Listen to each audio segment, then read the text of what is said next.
to check stock prices on this thing. Okay, 2 of your stocks are up. What about the other 15?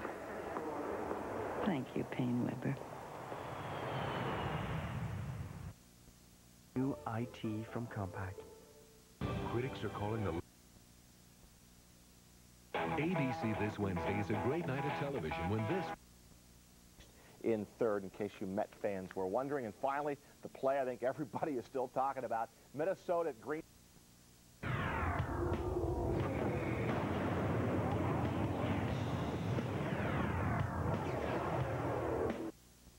Doctor gave me this prescription.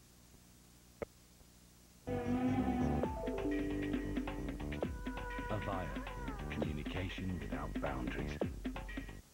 Election coverage is brought to you by Avaya Communications. This is the popular vote. 65% of the vote counted. We're looking at a difference here of what? 500,000 votes right now. The Nader factor. Did the wheels fall off? 2% right now, popular vote-wise. Again, 65% in. As Ed Rollins pointed out before the break, with Florida making or breaking this race, they're not going to be hasty about deciding Florida. This could take a good long while. This is the electoral map as it stands right now. That is Bush red, as it's come to be known, from the lower eastern seaboard all the way up through the vast stretches of Montana. The big states on the Gore Gold Coast are in blue at this hour. We want to dip into John Corzine, New Jersey's newest senator, former chieftain on Wall Street who spent a good deal of his money in this race. And we have another state to call. This just coming in to us, the state of Arizona.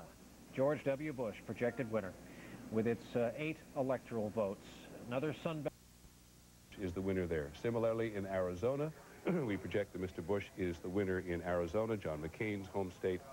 And prior to 96, at least, Arizona had voted for Democrats all the way back to 1948, but that is by our projection in the Republican column tonight. And we have one more projection for at the moment, not a projection actually, a call on electoral votes. Actually, that's what we gave you a short while ago. It hasn't changed, 233 and 231. But Sam Donaldson, you can now project control of the Senate. That's right, Peter. We're going to make a projection in the state of Montana, where ABC News projects that the incumbent Republican senator, Conrad Burns, has won re-election, defeating Brian Schweitzer. And having done that, we can say that the Republicans are going to control the Senate. Yes, there are 3 states outstanding, Peter, that we haven't been able to call yet, that the Democrats could pick up seats. And you say, well, that would make it 50-50, because at the moment, they're 1 up. But 50-50 would mean that if Joe Lieberman becomes vice president, a Republican governor of Connecticut would appoint a Republican, and there goes that seat. And if Dick Cheney becomes vice president, it's 50-50. Dick Cheney, the vice president, breaks the ties for the Republicans. So the Republicans retain control, Peter, one way or the other. Thank you very much, Sam. Now joining us is one of the central figures in American political life. He's Wayne LaPierre, who's the executive vice president of the National Rifle Association. He is in our Washington bureau this evening. Good evening, Mr. LaPierre. Thank you, Peter. Good to be with you. If I look at your campaigning in the last 18 or 20 days, I see that you may have helped in... She also welcomed her arms to those who did not support her. She said, today we stand as Republicans and Democrats. Tomorrow we stand...